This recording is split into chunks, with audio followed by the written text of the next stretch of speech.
হঠাৎ দেখা, রেলগাড়ির কামরায় হঠাৎ দেখা। ভাবিনি সম্ভব হয় কোনোদিন। আগে ওকে বারবার দেখেছি লাল রঙের শাড়িতে, ডালিম ফুলের মতো রাঙা।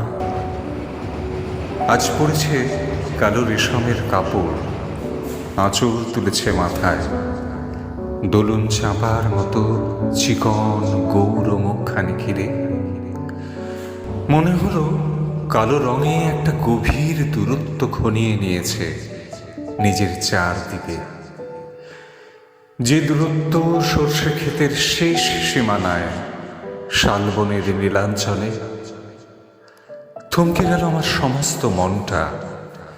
চেনা লোককে দেখলেন অচেনার গাম্ভীর্যে। হঠাৎ খবরের কাগজ ফেলে দিয়ে আমাকে করলে নমস্কার। সমাজবিধির পথ গেল খুলে, আলাপ করলেন শুরু। কেমন আছো, কেমন চলছে সংসার, ইত্যাদি। সে রইল জানলার বাইরের দিকে চেয়ে, যেন কাছের দিনের ছোঁয়াচ পার হওয়া চাহনিতে। দিলে অত্যন্ত ছোট দুটো একটা জবাব, কোনোটা বা দিলেই না। বুঝিয়ে দিলে হাতের অস্থিরতায়, কেন এসব কথা, এর চেয়ে অনেক ভালো চুপ করে থাকা। আমি ছিলাম অন্য বেঞ্চিতে ওর সাথীদের সঙ্গে। এক সময় আঙুল নেড়ে জানালে কাছে আসতে, মনে হলো কম সাহস নয়।